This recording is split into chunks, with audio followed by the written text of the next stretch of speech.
সতী প্ৰথা এনেকুৱা এটা প্ৰথা আছিল য'ত কোনো এগৰাকী মহিলাৰ যেতিয়া স্বামীৰ মৃত্যু হৈছিল, সেই মহিলাগৰাকীকো তেওঁৰ স্বামীৰ চিতাত জাপি দিয়া হৈছিল। আৰু ৰাজা ৰামমোহন ৰায় আৰু ব্ৰিটিছ চৰকাৰে এই প্ৰথাটো বন্ধ কৰি ভাৰত আৰু ভাৰতীয় সমাজৰ ওপৰত, বিশেষকৈ হিন্দুসকলৰ ওপৰত এটা উপকাৰ কৰে। এনেকৈ আমি পঢ়ি আহিছোঁ আৰু শুনি আহিছোঁ, কিন্তু আচল কথাটো বেলেগহে।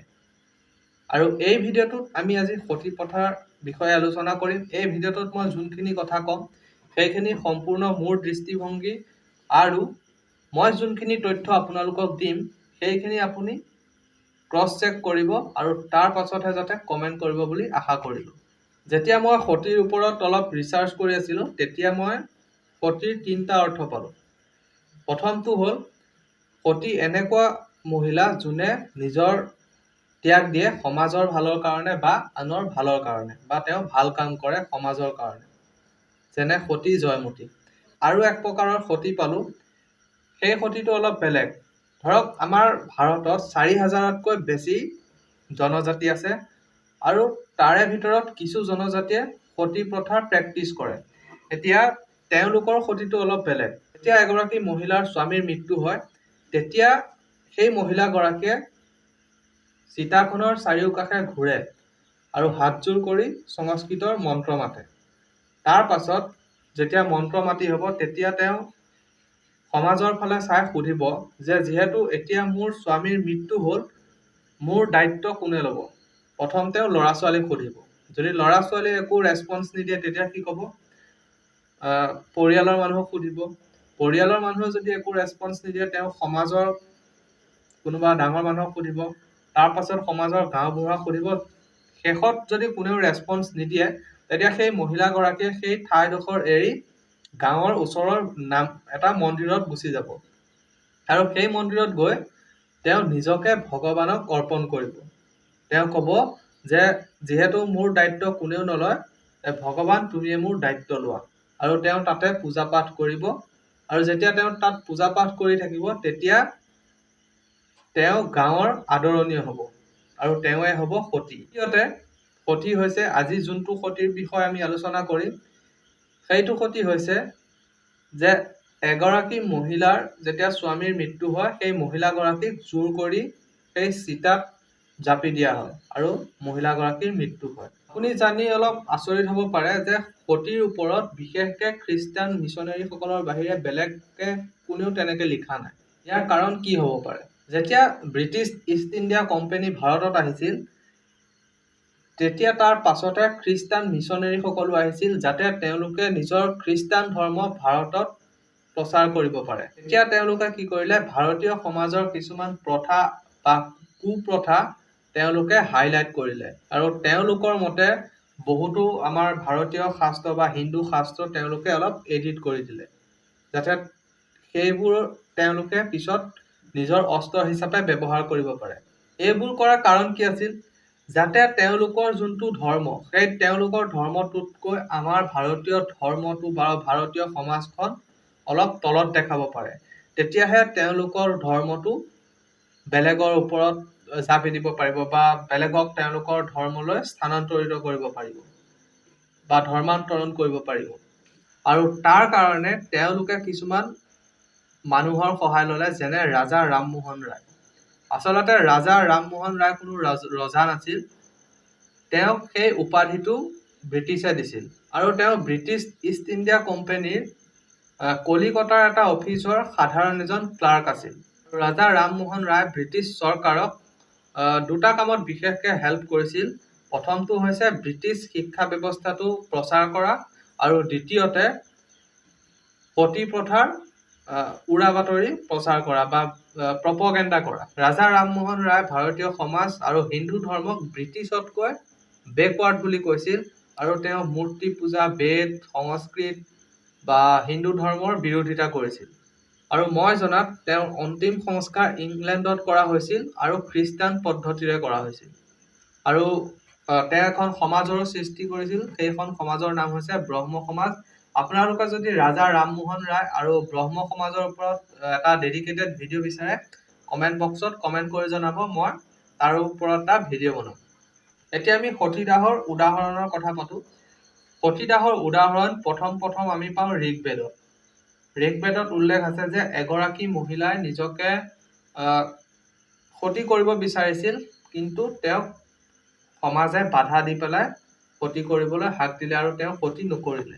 তাৰ পাছত ৰামায়ণত তেনেকুৱা সতীৰ কোনো উল্লেখ নাই, কিন্তু মহাভাৰতত আছে। পাণ্ডুৰ পত্নী মাদ্ৰীয়ে নিজকে সতী কৰিছিল আৰু 2-4টা আৰু সতীৰ উদাহৰণ আছে, মোৰ এতিয়া মনত নাই। আপোনালোকে মহাভাৰত পঢ়িলে পাই যাব। আৰু ঋগবেদ কমচে কম প্ৰায় 5-6 হাজাৰ বছৰ আগত লিখা হৈছিল, আৰু ঋগবেদৰ পৰা প্ৰায় 1800 চনলৈ প্ৰায় 500টামান সতীৰ ঘটনা পোৱা যায়। আৰু 1947 চনৰ পিছত যেতিয়া ভাৰত স্বাধীন হৈছিল, তেতিয়া সতীৰ প্ৰায় 40টামান ৰেকৰ্ড পোৱা যায়। আৰু নিজকে দাহ কৰা প্ৰথা অকল ভাৰততে নহয় বা হিন্দু ধৰ্মতে নাছিল। আচলতে হিন্দু ধৰ্মত সতীৰ কোনো লেনদেন নাই। ই এটা সামাজিক প্ৰথা আছিল, তাকো কোনেও জোৰ নকৰাকৈ নিজৰ ইচ্ছাৰে কৰিছিল। কিছু সংস্কৃতিতো এনেকুৱা আছে যে ৰজাৰ যেতিয়া মৃত্যু হয়, ৰাণীসকলকো জোৰ জবস্তি পুতি থোৱা হয়, কিন্তু ভাৰতীয় সংস্কৃতিত সেইটো নাছিল। আৰু কোনোবা যদি সতী কৰিবলৈ বা সতী হ'বলৈ চেষ্টা কৰিছিল, তাতো ভাৰতীয় মানুহে বাধাহে দিছিল। আৰু যিটো সময়ত উইলিয়াম বেণ্টিঙে ভাৰতত সতী প্ৰথা বন্ধ কৰাৰ কথা কয় বা সতী প্ৰথা বন্ধ কৰিছিল, সেই সময়ত ইংলেণ্ডত ডাইনী হত্যাৰ নামত 2700 মহিলাক হত্যা কৰা হৈছিল। অকল ইংলেণ্ডতে নহয়, গোটেই ইউৰোপত এটা ফেমাছ কথা আছিল হুইচ হাণ্টিং, যে ডাইনীক ধৰা আৰু হত্যা কৰা। তেওঁলোক ইমান মূৰ্খ আছিল যে ডাইনীৰ নামত প্ৰায় 2700 মহিলাক তেওঁলোকে হত্যা কৰিছিল। আৰু যোনে নিজৰ ঘৰত ঠিক কৰিব পৰা নাই সমস্যা, সি বেলেগত সমস্যা ঠিক কৰিব পাৰিছিল। এইটো কিন্তু বৰ আচৰিত কথা। আৰু ব্ৰিটিছে যেতিয়া ভাৰতত শাসন কৰি আছিল, তেওঁলোকে বহুত মানুহ হত্যা কৰিছিল, ঠিক আছে। আৰু তাৰে ভিতৰত 50%টো পুৰুষেই হ'ব বা 50তকৈ বেছিটো পুৰুষেই হ'ব। কিন্তু সেই যোনসকল মানুহ মৰিছিল, তেওঁলোকৰ পত্নীসকলে সতী কৰা কোনো ৰেকৰ্ড নাই। আৰু সতী প্ৰথাটো আপোনাৰ বিশেষকৈ আছিলে ৰাজস্থানৰ ফালে, কিন্তু কলিকতাৰ ফালে সতী প্ৰথাৰ তেনেকুৱা প্ৰভাৱ নাছিলে। তথাপিও ব্ৰিটিছ চৰকাৰে সতী প্ৰথা ক'ত বন্ধ কৰিলে জানে? ব্ৰিটিছ চৰকাৰে সতী প্ৰথা বন্ধ কৰিলে কলিকতাত। হিষ্টৰিয়ানসকলে কয় কলিকতাত কোনো সতীৰ মন্দিৰ নাই, কোনো সতীৰ শিলালেখো নাই, সতী হোৱাৰ তাত কোনো প্ৰমাণ নাই। তথাপিও ইংৰাজে তাত কেনেকৈ সতী প্ৰথা বন্ধ কৰিলে, সেইটো এটা আচৰিত কথা। মোৰ আইডিয়া মোৰ ভুলো হ'ব পাৰে, খ্ৰীষ্টান মিছনেৰীসকল প্ৰথম কলিকতাত গৈছিল। আৰু কলিকতাতে আপুনি দেখিব এনেকুৱা বহু মানুহ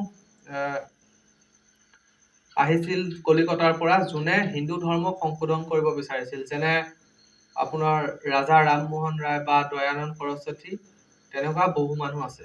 আৰু মই আগতো যেনেকে কৈছো যে সতী প্ৰথা আমাৰ শাস্ত্ৰৰ লগত কোনো লেনদেন নাই। আনকি মনুস্মৃতি, যেতিয়া আপুনি মনুস্মৃতিৰ কথা শুনে বা মনুৰ কথা শুনে, তেতিয়া আপুনি গম পায় যে এইখন এখন বহুত বিবাদিত গ্ৰন্থ, ঠিক আছে। এই গ্ৰন্থখনতো সতীদাহৰ বা সতী প্ৰথাৰ কোনো উল্লেখ নাই। আনকি মনুৱে কৈছে যে এগৰাকী মহিলা যেতিয়া তেওঁ পিতৃৰ ঘৰত থাকিব, তেতিয়া সেই মহিলাগৰাকীৰ দায়িত্ব সম্পূৰ্ণ পিতৃৰ ওপৰত। যেতিয়া মহিলাগৰাকীৰ বিয়া হ'ব, তেতিয়া সেই মহিলাগৰাকীৰ সম্পূৰ্ণ দায়িত্ব হ'ব তেওঁৰ স্বামীৰ ওপৰত।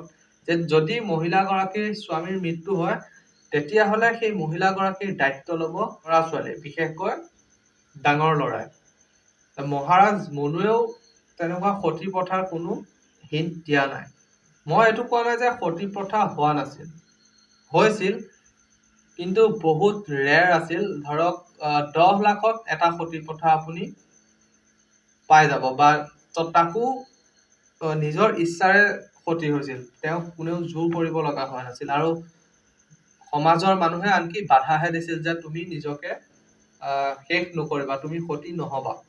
কিছুমান এভিডেন্স মই আপোনালোকক দিছো সতী প্ৰথাৰ, বা যোনে নিজৰ চকুৰে সতী হোৱা দেখিছিল। যেতিয়া আলেকজেণ্ডাৰে ভাৰতত আক্ৰমণ কৰিছিল, তেতিয়া তেওঁ এজন ভাৰতীয় কামাণ্ডাৰ আছিল, তেওঁৰ নাম আছিল শশীগুপ্ত। তেওঁৰ যেতিয়া মৃত্যু হয়, তেওঁৰ পত্নীয়ে নিজকে সতী কৰিব বিচাৰিছিল, আৰু আলেকজেণ্ডাৰৰ যোনখিনি সৈন্য আছিল, সেই সৈন্যখিনিয়ে সেই মহিলাগৰাকীক বাধা দিছিল আৰু মহিলাগৰাকীয়ে সতী হ'বলৈ সেই সৈন্যখিনিৰ লগত যুঁজিছিল।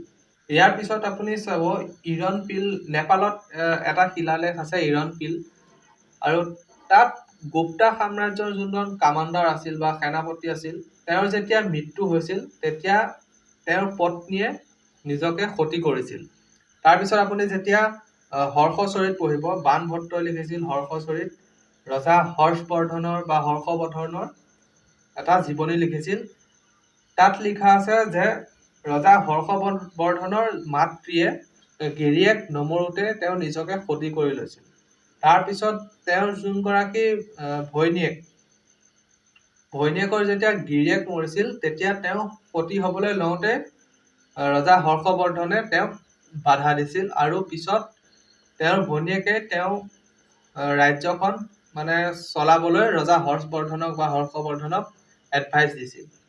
এনেকুৱা বহু উদাহৰণ আছে আৰু মোৰ বিশেষকৈ চ'ৰ্চ হ'ল ইণ্টাৰনেট, ঠিক আছে, বিভিন্ন ধৰণৰ হিষ্টৰিয়ান। মই ৰাইট উইং হিষ্টৰিয়ানকো শুনিছোঁ, লেফ্ট উইং হিষ্টৰিয়ানকো শুনিছোঁ। যোনটো বস্তু মোৰ বেছি লজিকেল লাগিছে মই সেইখিনি ইয়াক কৈছোঁ। আৰু আপুনি যদি ইয়াৰ ওপৰত ভালকৈ জানিব বিচাৰে তেতিয়াহ'লে আপুনি এখন কিতাপ পঢ়িব পাৰে। কিতাপখনৰ নাম হৈছে সতী আৰু সেই কিতাপখন লিখিছে প্ৰফেচৰ মীনাক্ষী জৈনে। ঠিক আছে, আপুনি সেই কিতাপখন পঢ়িব পাৰে। আৰু আজিৰ ভিডিঅ'টো ইমানেই। যদি আপুনি ভিডিঅ'টো চাই ভাল পালে তেনেহ'লে লাইক, কমেণ্ট, শ্বেয়াৰ আৰু ছাবস্ক্ৰাইব কৰিবলৈ একেবাৰে নাপাহৰিব।